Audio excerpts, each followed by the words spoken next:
A seguir, você vai ver um vídeo em que a própria Louise Hay está apresentando ao público a doutora Patricia Crane durante um evento da Hay House como a pessoa que ela escolheu para liderar mundialmente os treinamentos de facilitadores do método Louise Hay ao redor do mundo. E logo na sequência, uma entrevista super especial que eu fiz com a Patricia Crane no ano passado durante um treinamento que eu fiz lá na Inglaterra. Acompanha aqui comigo. I just want to say something that brings joy to my heart. I used to do teacher trainings for a long time. People would come and I would teach them what I knew and could do. And I haven't been able to do that for several years. But there is somebody here that runs the worldwide Louise Hay teacher training groups. And there are teacher trainings all over the world.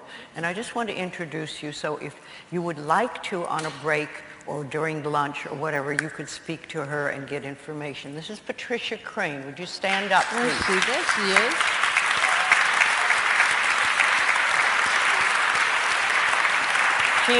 She is an incredible teacher, and you can take teacher trainings or you can learn to become a teacher so you can teach other people. Mm-hmm. And it is some of the most rewarding work in the world.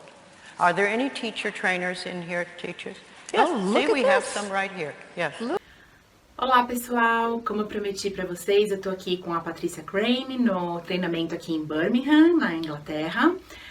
Tô participando aqui com ela para ser treinada, para ser a formadora do método Louise Hay no Brasil.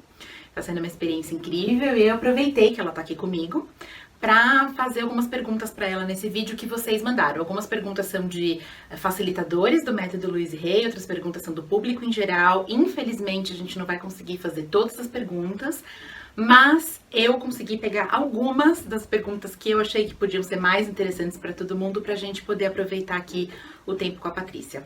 Hi, Patricia. Thank you very much for your time and your availability to be here with us. Thank you. I am delighted to be speaking to the Heal Your Life teachers in Brazil and also those of you interested in Louise's work. I'm also delighted to have Renata here in England with me to train as teacher trainer for Brazil. I'm also happy to answer your questions. You got a lot of questions. And I just pick like what I think the most like important ones or most like interesting ones. Okay. Because we don't have time to answer everyone, unfortunately. Okay, so the first one is, was Louise Hay perfect? So was she creating all the time a perfect life? Louise Hay did her inner work and set her intentions, and she was an amazing human being. But she was also a human being. So she was perfectly imperfect the way all of us are, but I think her inner work and her intention to spread this philosophy as far as possible, that's what really motivated her. Mm-hmm. And so yes, she had a lovely life. She lived in a beautiful place. You know, her health was good, absolutely, up until the very end. And so she really created her own life in the way that she wanted to. Mm-hmm. But everybody has to know that you don't have to be perfect to take the message out there. Mm-hmm. You have to just have it in your heart and want to help others. Mm-hmm. This is really important for us to always remember. Right. Yeah, yes. Great. And how did you meet Louise, and how the Louise Hay method change your life? Okay. I met Louise at a breakfast meeting many years ago, talked to her, got on her mailing list, and then went to the first intensive 1 week intensive she did. Mm-hmm. And it's a long story leading to the training, so I'll just tell you how she changed my life. Okay, great. Okay, I was already using affirmations very effectively. I'd been using those for a number of years, but when I read Louise's book, I thought it was the best book I had read that combined the mind, body, emotions, and spirit. So I was very impressed with it. And what really helped me were three main things, really. The inner child work, really learning to love myself and accept myself, because I used to be a perfectionist, and also good to know. And also the forgiveness work, and really how to get very deep with forgiveness. Mm-hmm. Wow, great. Yeah. And have you ever seen Louise Hay showing her vulnerability to the public? Rarely. However, there was one time when she was speaking at an I Can Do It conference with Cheryl Richardson, and she came out on stage with Cheryl, sat down, and very quickly she said, I just want to let everybody know that I'm a little shaky this morning. I've been taking a homeopathic remedy, and I'm just not feeling myself. And to me, that was amazing that she shared this with a group of 1,000 people. Wow. Yes. This is really showing the vulnerability. It really. Yes. And Cheryl Richardson did such a beautiful job. She had the whole audience send love and healing to Louise. She did some tapping with the entire audience to send to Louise. And within about 10 minutes after this had happened, Louise said, I feel much better. And she just thanked everybody and said how grateful she was to the audience. This is an awesome example. Yeah. Yes, great. Thank you. Okay, and when exactly did she create the 2-day workshop? The 2-day workshop she created in the early 1980s. Wow. And I know that sounds old to some of you. Some of you weren't even born who are watching this. I know that. However, because we are emotional, mental, spiritual, and physical beings, we will always need the work. And she created it when she was working with the folks with HIV and AIDS primarily, and cancer. So very intense situations that were going on. But Louise had been using some of these exercises for a while, and then she put them into a process that is absolutely brilliant. Because it just works when you go from one exercise to another. And then, after she'd been leading the 2-day workshop, people started asking her, could you write a book? You need to write it down. And that's when she wrote You Can Heal Your Life.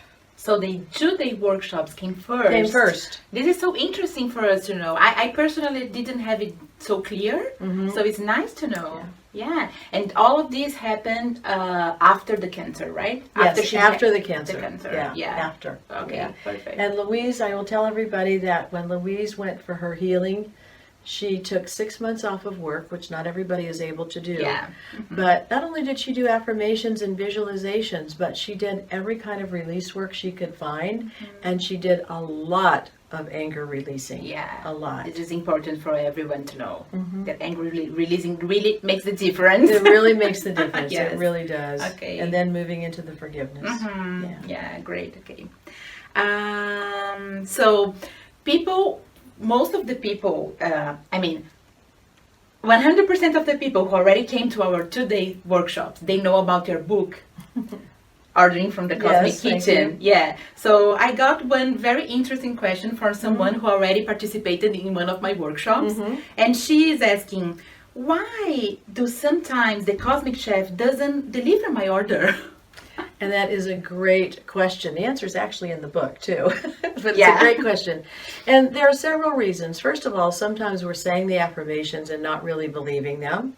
Sometimes we have to be patient with the timing. And sometimes there's a deeper core of our being that really doesn't want that particular affirmation, wants something different. Sometimes we're doing affirmations out of our ego self instead of getting that connection with spirit and our divine wisdom and coming out of that and the purpose for our lives. So there are a number of reasons, and you can meditate on why isn't it happening? And I told Renata's group a little story about how selling our ranch in California took a lot longer than we had expected. And then we realized that in the affirmations we said we wanted to sell to someone who loved the ranch as much as we did. And it took a while for that person to show up. So we had to be patient. Yeah, exactly. Wow, great example. And great to have an example from your experience. Yes, Yeah, thank you. Yeah, perfect. So there is another participant from a workshop. She's asking you a suggestion of an affirmation for those who are having like a difficult time trying to be willing to forgive themselves. Yeah. That's a great question Yeah. too. So an affirmation would be, I'm willing to be willing to be willing to be willing to forgive myself. But also do some journaling on that. What's making it so difficult for you to forgive yourself? Why are you holding on to the guilt? And one of the things A Course in Miracles says, and Louise and myself have been, real students of A Course in Miracles, it says guilt holds the behavior. So guilt holds the lack of forgiveness as well. So do some journaling on what is it that actually makes you so hard on yourself that you're not willing to forgive. And then just keep saying, I'm willing to forgive. I'm willing to love myself. I'm willing to love myself more and enough so I can forgive and approve of myself. Yeah, great. Great, thank you very much. And the last one. This comes from a great psychologist, and she wanted to learn from your experience. How would you deal with someone who is being resistant in the process, but also is like having a hard, difficult to assume that this person is being resistant. So the person is just like not open to the process. So how would you deal with a client like this? Well, first of all, I would need a lot more information to evaluate and deal with the client. But there's several different things. One is that sometimes it's appropriate to just say, I'm feeling like I'm not actually the person who's best for you right now, and I want to make sure you get the best help, and offer the person a referral. Other times it's just to let go of any judgment about the resistance. Because if you're judging or you're getting frustrated with the person for their resistance, you're part of the resistance. And so that's very important for us as workshop leaders as well. We don't push people to change. We have to allow them their own process and respect that process. But I'd say, you'd really have to evaluate the situation to decide, what is really the best. Just being frustrated with the client is not a reason to say you've got to go someplace else. It's really then also examining yourself and, where am I resisting? Reflecting it back. Perfect. Louise always says many, many, many times, the only person we ever need to work on is ourselves. Yes, always. Exactly. So when we do that for ourselves, then some of those answers will pop up as well. Yeah. And I'm sorry that I skipped one very important. Yes. So now is really the last one. Okay. So how do you feel being the one chosen by Louise Hay to be in charge of this wonderful work in the whole world? And have you ever faced like someone being jealous about it because you were the chosen one? I am so blessed, so grateful, and so humbled really to be able to lead this work worldwide and to represent Louise. There are days when I wake up, and my husband also works with me many times, and we just say, we're so blessed. How did this happen? And I'll tell you, it happened because we had an intention in our hearts, like Louise did as well, to share work that would transform people's lives. And what we found, what the most powerful, was Louise's work. I've not encountered people being jealous of me, as far as I know. I haven't had that kind of energy, and if there is someone, I haven't been aware of it. But Louise, I thank her all the time in the trainings for trusting myself to take her work forward, because there were a few other people that could have, and for some reason they just didn't move forward, and it ended up with me. So I'm very blessed, and I'm very blessed to talk to all of you. And I have to tell you that she's really a humble person. She's really like very, very available, and I wish you could have and I think you will. I am affirming for you to have the opportunity to meet her in person someday. Thank you very much, Patricia, for your availability and for being here and for being available for all of them. I just want to say I love you so much, and I love all of you as well. Namaste. Namaste. Thank you very much.